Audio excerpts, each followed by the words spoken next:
IBC 뉴스의 긴급 속보입니다. 자세한 내용을 위해 성재준 앵커를 연결합니다. 성재준 앵커, 응답하랍니다. 반갑습니다. 송조준입니다. 오늘 저는 이재명 후보와 관련된 굉장히 중요한 사실 한 가지를 말씀드리고자 하는데요.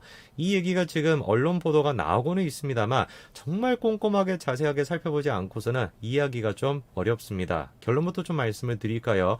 영상을 보시는 대부분의 분들이 이재명과 조폭 둘 사이의 연관성에 대해서는 잘 알고 계실 겁니다. 현재 지금 나오고 있는 얘기가 뭐냐면 이재명과 조폭이 연관되어 있다. 그런데 여기까지만 연관되어 있는 것이 아니라 이재명과 조폭 그리고 대장동까지도 연결되어 있다. 이렇게 지금 얘기가 나오고 있는데요. 이재명과 조폭, 이재명과 대장동 둘 사이를 연결짓고 있는 고리, 그 고리에 있는 것이 놀랍게도 사법거래라고 하는 논란이라는 겁니다. 자, 여러분 혹시 이 사진 기억나십니까? 시장실에서 한 남성이 다리를 올리고 손을 번쩍 들어가지고 사진을 찍었던 거, 이게 논란이 됐었는데요. 해당 내용에 대해서 이재명 측에서는 조폭이 아니다 라는 식으로 해명을 했습니다. 그러면서 조폭이 아니라 영어 강사다 라고 얘기했는데 상식적으로 이해가 잘 안 되는 거죠. 아니 어떤 강사가 시장실에 가가지고 저런 포즈로 사진을 찍겠습니까? 그런데 저 사진에 대해 가지고 한 번 더 언급이 된 적이 있습니다. 심지어 그 사람의 정체에 대해서도 구체적으로 언급이 된 적이 있었는데요. 언급이 됐던 곳은 바로 국감에서였습니다. 당시 권성도 의원이 박범계 장관한테 해당 사진을 국감장에 띄우고 난 뒤에 저렇게 지금 의자에 앉아서 다리에 책상을 올려놓고 있는 사람이 다른 사람이 아니라 김성태 전 회장이다. 이런 얘기를 한 겁니다. 김성태 전 회장 누구를 얘기하는 것일까요? 바로 쌍방울 그룹의 김성태를 얘기하는 겁니다. 쌍방울 하니까 뭔지 모르실 수도 있는데요. 쌍방울 그룹이 꽤나 큰 규모의 기업입니다. 그러니까 권성동 의원의 주장에 따르면 집무실에서 저렇게 사진을 찍었던 사람이 영어 강사가 아니라 쌍방울 그룹의 김성태 전 회장이라는 겁니다. 그러면 생각해 봐야 되는 게 아니 트라이를 만드는 회사인 쌍방울 그룹이랑 이재명 둘 사이에 무슨 연관성이 있길래 저렇게 집무실까지 가가지고 사진을 찍었다라는 거냐. 그거를 살펴보기 위해서 일단 먼저 이재명과 관련된 무료 변론 이 논란을 살펴봐야 됩니다. 한창 이제 이재명의 재판이 진행이 되고 있었을 때 이재명의 변호사는 자그마치 30명 가까이 됐습니다. 근데 이번 국감에서 이재명이 이런 얘기를 합니다. 변호사비를 전부 다 송금을 했는데 그 금액이 얼마라는 겁니까? 2억 5천만 원이 조금 넘는다는 거죠. 1심부터 대법원까지 이재명이 고용했던 변호사가 30명 가까이가 됩니다. 그런데 그 변호사를 고용하는 데 들어간 비용이 얼마밖에 안 된다는 거예요? 2억 5천만 원 그 정도밖에 안 된다는 거죠. 상식적으로 이해가 되지 않습니다. 변호사 규모를 생각을 해봤을 때 조현준 효성 회장은 변호사 비용으로만 400억 가까이가 들었다라고 나오는데 어떻게 이재명은 3억 정도로 그거를 해결할 수가 있었을까요? 그런데 3억이 들었다라고 하는 게 허위 사실이라고 하면서 친문단체가 이재명을 고발했는데요. 친문단체가 뭐라고 주장을 합니까? 변호사비가 3억이 들었다고 거짓말이라는 거예요. 한 명한테만 20억을 줬다는 겁니다. 그리고 그 20억을 받았다고 지목되고 있는 사람이 바로 이태영 변호사인데요. 이태영 변호사 이재명과 굉장히 연관성이 많은 사람이죠. 한창 이제 김혜경 씨와 관련된 재판이 진행이 될 때 그 재판도 맡았던 사람이 이태영 변호사입니다. 친문단체 주장에 따르면 이재명이 3억을 줬다 거짓말이라는 거죠. 한 명한테만 20억을 줬다는 것인데 그 20억을 받은 사람이 이태영 변호사라는 겁니다. 그러면 어떤 식으로 그 돈을 주었냐? 일단 첫 번째 3억 정도를 현금으로 줬고 나머지 20억을 3년이 지나고 난 뒤에 팔 수 있는 회사의 주식을 20억 원치를 줬다라는 것인데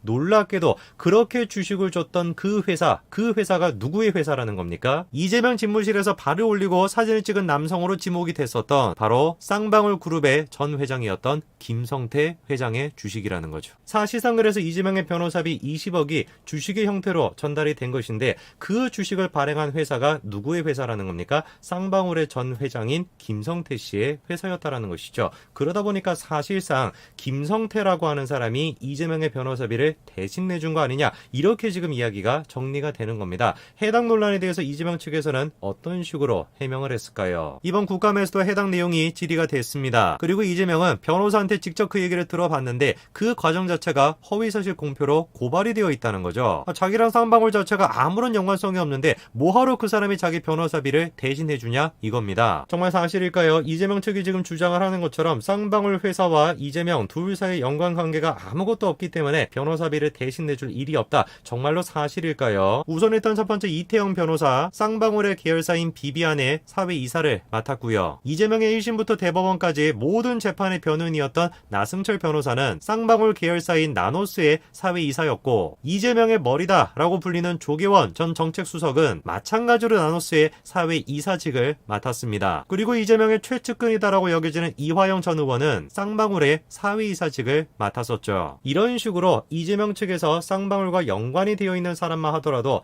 자그마치 7명이 됩니다. 이런 상황인데 과연 이재명이 쌍방울과 아무 연관성이 없다. 그렇기 때문에 쌍방울의 김성태 전 회장이 자기한테 변호사비를 내준다는 게 말이 안 된다라고 주장할 수 있을까요? 자, 그런데 여기서 이야기가 조금 더 재밌게 흘러가게 됩니다. 김성태라고 하는 인물이 변호사비를 이재명한테 대신 내줬다라고 하는 의혹, 그것뿐만 아니라 김성태의 돈 자체가 애당초 대장동으로부터 나왔다, 이런 이야기가 지금 나오고 있는데요. 자, 일단 이 그림을 좀 봐야 되겠습니다. 굉장히 지금 복잡한 그림인데요. 쌍방울이 발행을 했었던 100억 원치의 시비를 착한 이인베스트, 여기가 이제 김성태 회장의 소유 회사인데요. 거기에서 이제 인수를 합니다. 그리고 난 다음에 KH그룹이라고 하는 곳에서 착한 이인베스트에 50억 정도를 대여를 해주는데, 자기의 자회사인 KHENT와 장원테크를 통해서 50억을 대여를 해줍니다. 그런데 이 KH그룹이라고 하는 곳이 나석규라고 하는 건설업자와 같이 컨소시엄을 만들어서 대양금속을 공동 인수하게 됩니다. 그리고 나석규는 대장동 분양대행업자인 이기성 더감 대표로부터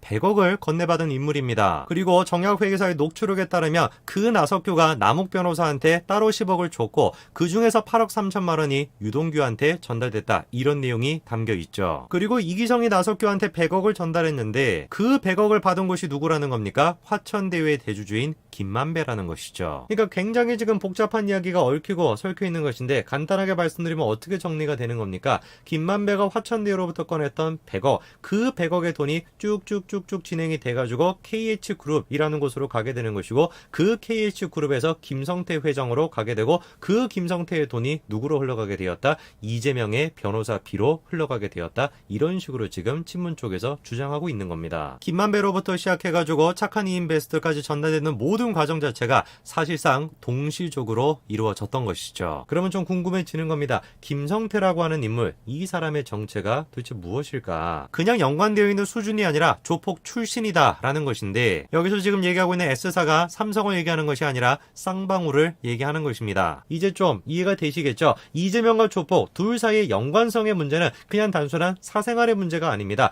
조폭을 떼어놓고서는 누구에 대해서 얘기할 수가 없는 거예요. 정치인 이재명에 대해 가지고 얘기할 수가 없는 것입니다. 이재명과 조폭 둘 사이 연관성을 사실상 최초로 보도했던 것이 그것이 알고 싶다였습니다. 그리고 그때 이재명이 그것이 알고 싶다의 입을 막으려고 했다라고 하는 논란이 있었는데요. 둘 사이 주고받았던 대화 녹취록이 공개가 됐습니다. 네, 이 PD님 이재명입니다. 아, 예. 지사님, 안녕하세요. 이 PD님한테 되게 미안한 게 위쪽에 전화를 좀 해가지고. 아, 예, 제가 원래 안 그래도. 그런 거 안 하는 사람인데, 예를 들면 이거 혹시 녹음해서 쓰실 건가요? 제가 보기엔 그렇습니다. 이미 저 때부터 이재명은 느끼고 있었겠죠. 내 정치 인생에 있어서 조폭이라고 하는 이 문제가 반드시 자기의 발목을 붙잡을 거라는 걸 이미 인지하고 있었을 겁니다. 그렇기 때문에 위험 부담까지 하면서까지 윗선에 전화해서 그것이 알고 싶다의 입을 막으려고 했던 것이겠죠. 이주 씨가 성남 국제 마피아 출신의 조폭인 거는 모르셨어요? 전혀 모르지, 어떻게 합니까?